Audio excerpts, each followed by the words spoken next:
I think brands can really help creators also stay authentic by being authentic and real themselves. Don't go after the, bright, shiny object. Make sure that you're partnering with people that make sense for you, your brand, and your own consumers. Hi everyone, Pierre-Loic from Tracker here. You're listening to the Fast Traack, the show where marketing change agents discuss transforming their marketing practice for the future. In this season of the Fast Traack, we're talking about social commerce, or the meeting of e-commerce and the creator economy. Today, I have the pleasure of speaking with Chira Schaad, Vice President of Content and Services at L'Oréal USA. Full disclosure, L'Oréal and Tracker have been partners for a few years. We have been privileged to have front row seats to L'Oréal's digital transformation and even played a small role in supporting it. I personally have an immense amount of admiration for this company that seeks to constantly disrupt itself as a strategy to maintain its category leadership in beauty. I'm very excited to have Chira on our show today to understand how L'Oréal is approaching social commerce, what new platform the company is testing, and how Chira sees the future of the customer experience of buying beauty products. Chira, welcome to the Fast Traack. This season is all about unpacking conversions of influencers and commerce. Before we dive in, let's lay some ground rules and define what social commerce means at L'Oréal. What's the definition, the official definition that you guys go by? Sure. Hi there, and thanks for having me. So we had to literally take a little bit of a step back in the past year and say, what is social commerce at L'Oréal? And the way that we define this now is twofold. It's either a sale of a product by an influencer or an advocate with something like an affiliate network or platform solution for commission. And we're seeing this with solutions like Reward Style, Magic Links, Shop Style from Rakuten, Replica, which is a community-based selling solution, or the sale of a product by a brand on a social or D2C or live streaming channel like Instagram, Facebook, TikTok, LiveScale. And we gave this definition because we realized that we're actually playing in all of these places a little bit and needed to figure out, okay, well, what is the right way and where should we be? Got it. Okay. In terms of the importance of the practice at L'Oréal, I'm assuming, but maybe I'm projecting, that the past 18 months and COVID really shed some light on the topic as we've seen it with some of our other customers. Could you explain to us how e-commerce and social commerce has gone center stage at L'Oréal, assuming it has? And if it hasn't, please dissent with my statement. Of course. I would say that e-commerce has been, even before the pandemic in the last 18 months, we had been really accelerating that already. But social commerce, and actually I think the trend that we saw emerging during COVID was the increased power of the influencer, and how just when we thought we had reached a peak with them, these creators now became the catalyst between content and commerce. So in the last 18 months, really, what we thought and we were seeing, happening already in China, and it had been happening there, and it's still happening at 10 times the size of it in the US. And we also saw a lot of heavy investment happening from the platforms, from Facebook and Instagram, for example, which had already been building shopping capabilities with this idea of what they were seeing in the Eastern world of, let's build some of this stuff where the consumer already is and not have them, build a one-size-fits-all kind of solution. But I think what's changed, and back then we saw this as a nice to have in the US, it was like, okay, we're going to be testing and learning and seeing how we can probably have a presence on those platforms like Instagram and Facebook shopping. But what was a nice to have and a test and learn 18 months ago became a must-have for our brands and for us to figure out what actually works in the US. What are the platforms? What are those solutions? And again, that's why we started, frankly, with a definition. Like, what do we think social commerce means to us at L'Oréal, so that we can then partner with the right solutions and grow those, scale them, figure out what brands actually work for which one of these platforms. That makes sense. One interesting thing that you mentioned in your definition is of course, the role of affiliates. And Mm-hmm. you just mentioned as well the importance of influencers as well in this context, which from our experience at Tracker, influence was often considered more of a top of the funnel activity. And what I think the last 18 months has shown us is that it's really a full funnel practice. How do you see these things integrate both today and tomorrow in terms of affiliation and influence? Are we talking about the same thing? Are we talking about a handshake between two different programs? What's your vision on where it's headed and where is it at today? I like how you are saying that, a handshake. The reason, and I think we all know this, that people trust influencers is because they are authentic, they're real, they're honest, they can really relate and connect in very meaningful ways to their followers. And that obviously, depending on, especially with the pandemic, they were able to take this and become sellers for us, right? And taking that influence, and not every one of them can sell, by the way. Not every one of them can sell. Not every one of them is really used to that kind of interaction and messaging and communication with their followers. A lot of them are about broadcasting what they like and showing what, but it's not necessarily about doing the whole education and going really deeply into the root and the reason to believe and why a certain product. So I think that because not everyone can do the same thing, but people in various ways love the products and have a connection with the products and the brands that they love, there is going to be a job for some that are just continuing to grow that love.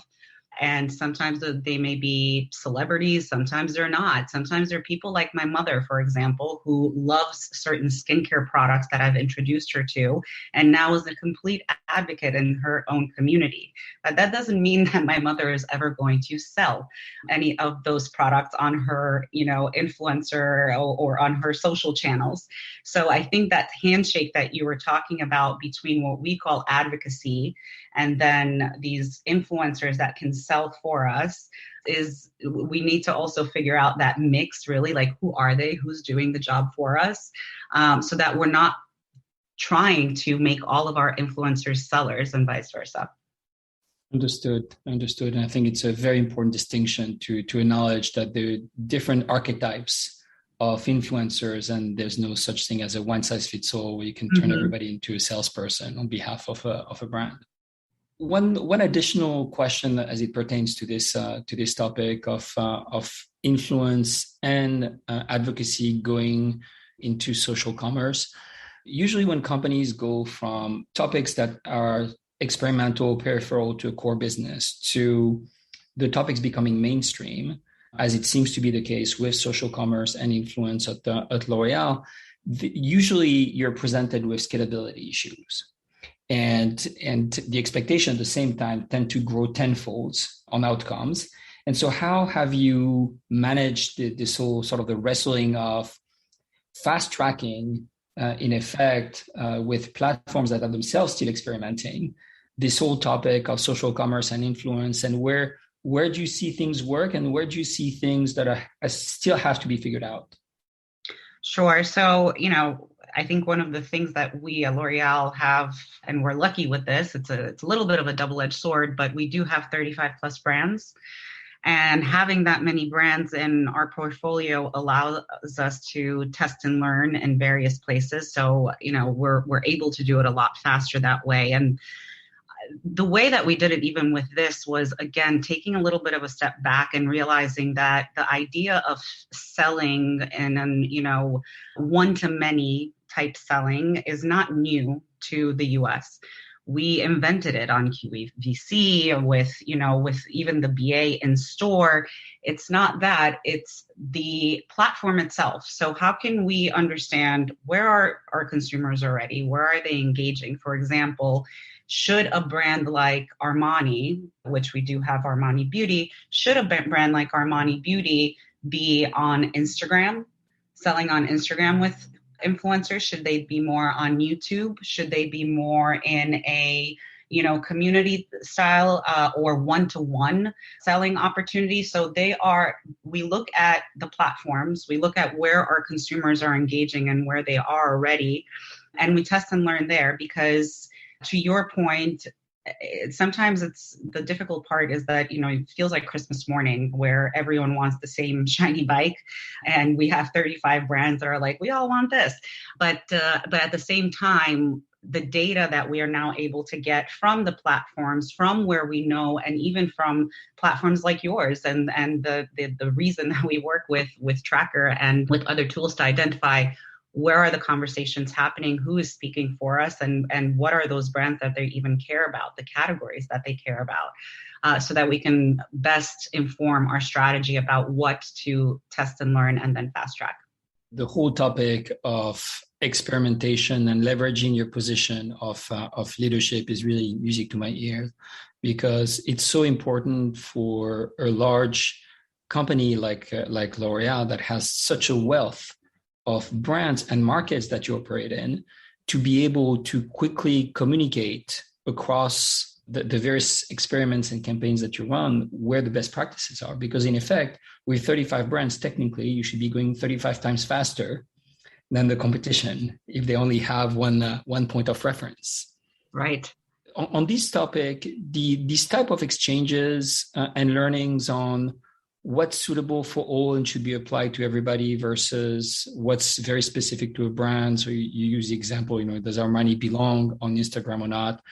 Do you also have these exchanges across geographies? So do you compare yourself or exchange with markets like China or the various markets in Europe?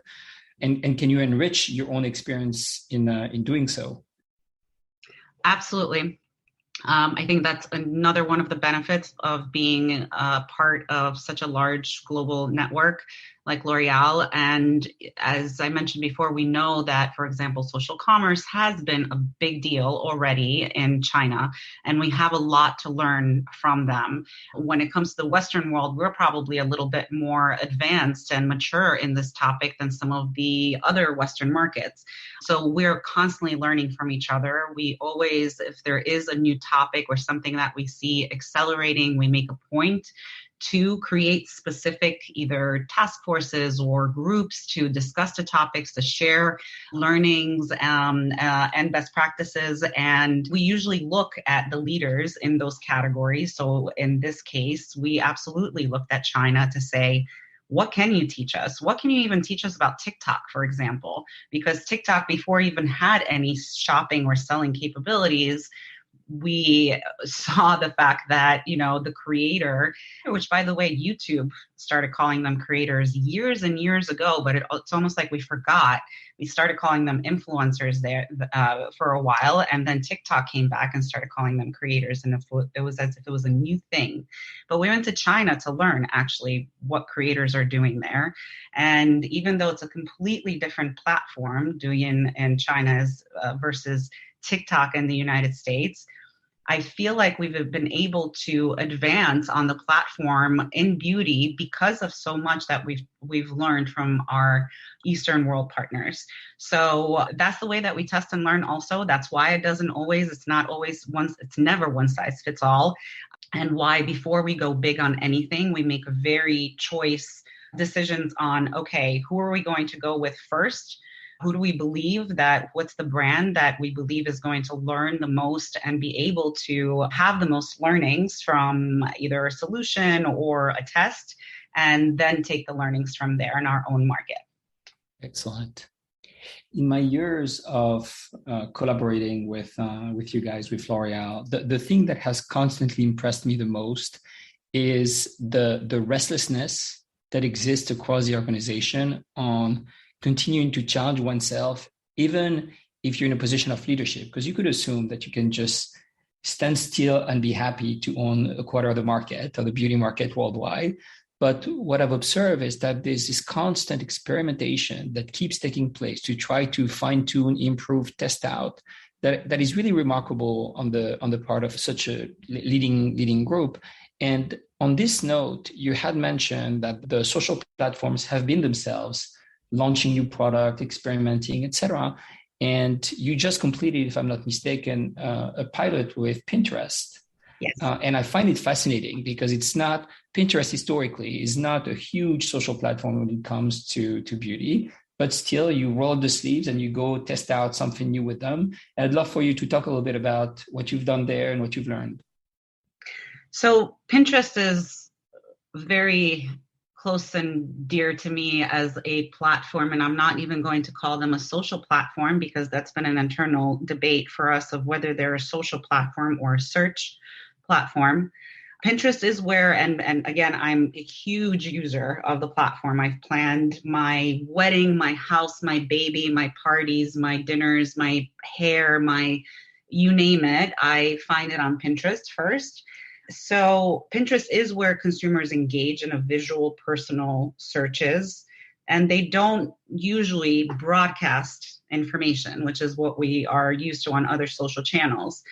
But, what we've also seen in the past year and a half, especially, and as on the one hand, seeing what's been developing in the consumer and creators themselves, especially with the pandemic, started to lean in more on Pinterest as well because the places were closing down and then even when they started to plan again, reopenings and things like that, we saw huge surges in search on Pinterest. People were starting to plan their lives visually again.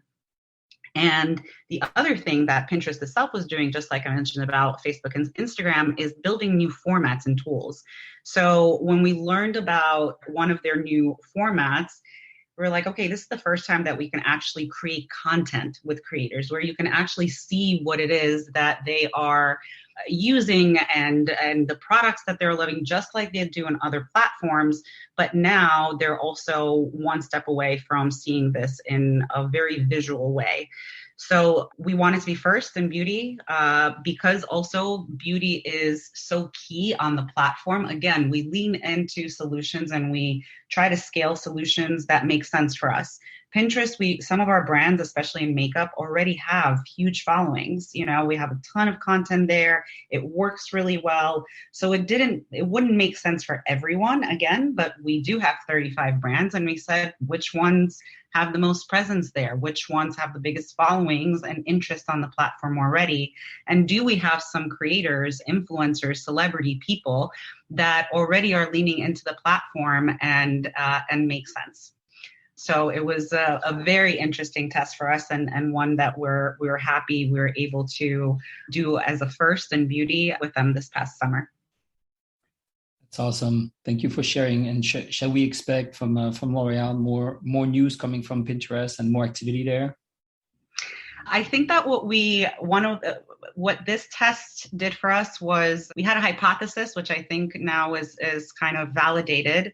And we believe that creators who excel on Pinterest in this new ideas pin format, which is what we use, the new format that we use for this test, will be those who offer strong educational content. So just the same way that, people go to Pinterest to plan things visually, the creators who are there to go in deeper, to provide that education, the product benefits, the ingredients, the tutorials that the consumer is actively looking for, where they're looking for it actually from derms, from dermfluencers, from makeup artists. Those people, I think, will succeed there. And for that, I do believe that we'll see more creator content. But again, I don't think in the near future, if it's for everyone, we do think that it's more of these educational content and specialists and people that go deeply into a story and a product and a brand that will work. Got it. So I see hints into some brands on your portfolio that might actually lean in and others maybe less so, at least in the immediate term. Are you partnering with your influencers to help drive sales this holiday season? With Tracker's new social commerce capabilities, you can select the best influencers to help increase traffic to your e-commerce site, create tracking links and streamline commission payments to influencers, and measure the impact of every campaign and influencer on your KPIs. From awareness to conversion, Tracker provides the intelligence and tools you need to impact each stage of your customer journey. Reach out at tracker.com to learn more. We talked about the social platforms. We talked about L'Oreal and the brands. Let's discuss a little bit the creators and the place that they occupy when it comes to social selling. And you touched on this at the beginning of our conversation, but maybe we can push this a little bit more. What does it take for a creator to be successful with social selling?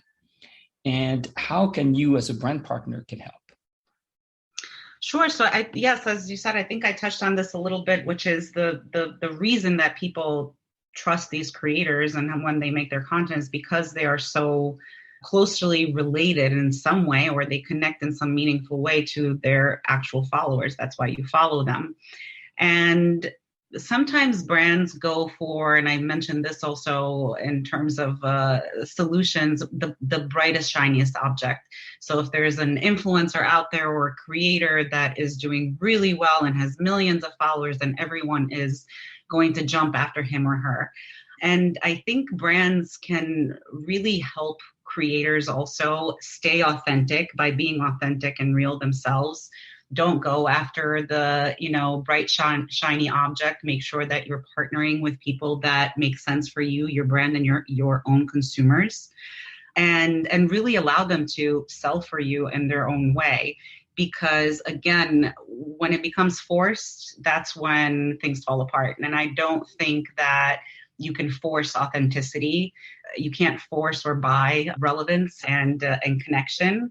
So how we can give that flexibility and really allow creators to continue to grow those existing relationships that they have with their followers, and just give them the tools for that. Make sure that our role is to create the best products and to make sure that our influencers and creators and the people we give them to understand to the best of our ability everything there is to know about these products. So how the creators can speak to their followers and sell in their own voice and not fake it is really going to be key, I think, for the brands that partner with them. Makes sense. Makes a ton of sense. So let's try to project out into the future, which is where you live as well, because you're always pushing the boundaries. But let's go a little further than what we've discussed even. How do you think we will all be buying beauty products 10 years from now? And what's going to drive this? So great question. I think that 10 years from now, stores will be showrooms or for newness and innovation. Everyone, including my mother, will have a way to influence and sell their favorite things. And I think it will all be one click away, regardless of the platform you're on. So in one way or another, I think we'll all have the power to influence a sell, and that most of what we purchase is going to be from our mobile phones. That's very interesting. Because what I'm hearing and what you're saying is that the future and the way to pave it in many ways is to remove obstacles into the process, whether it's people connecting with people or having to go to a brand to perform tasks like paying for a product that are not really required. What you want is the physical experience and the connection, and be maybe, I don't know if platform agnostic is a little bit too much, but just to disentangle the platform itself from the purchase. This is very, very interesting, because what I'm seeing in what you're saying is the future is there with us today. It's just that there are lots of hurdles. That's right. That slow us down. That is correct. I think there are a lot of hurdles, and I think, there are people believe people. This is why we obviously purchase in a store from, and in beauty especially, why the beauty assistant has always been so integral in the shopping experience. And now that beauty assistant can wear many different hats, first of all, and can be many different people. So they don't necessarily need to only have this as their job, because at the end of the day, we all consume and use some sort of a beauty product, whether it's skincare, makeup, hair care, hairstyling. There is some form that everyone uses. So how we will remove those barriers from people getting to the products that they're going to use and love, that will be what I see the next 10 years of work ahead for us. Amazing. So I think there's a lot of work ahead of all of us trying to sort this out. To conclude this show, there are 3 questions that I like to ask all of my guests, if you so oblige. The first one is, where do you yourself look for marketing inspiration? Who would be a person that you look up to, a person or a brand for that matter?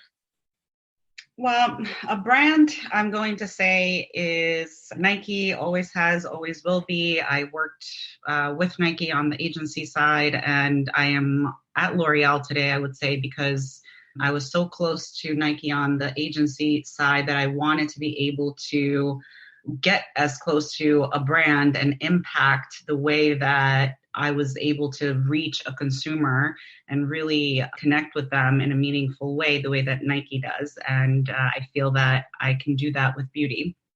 So Nike has always inspired me. I always feel like they're a few years ahead of where most brands are in terms of community and even how they've always worked. You know, someone asked me a couple of years ago, actually, Nike doesn't have influencers. And I laughed because they have all the athletes in the world.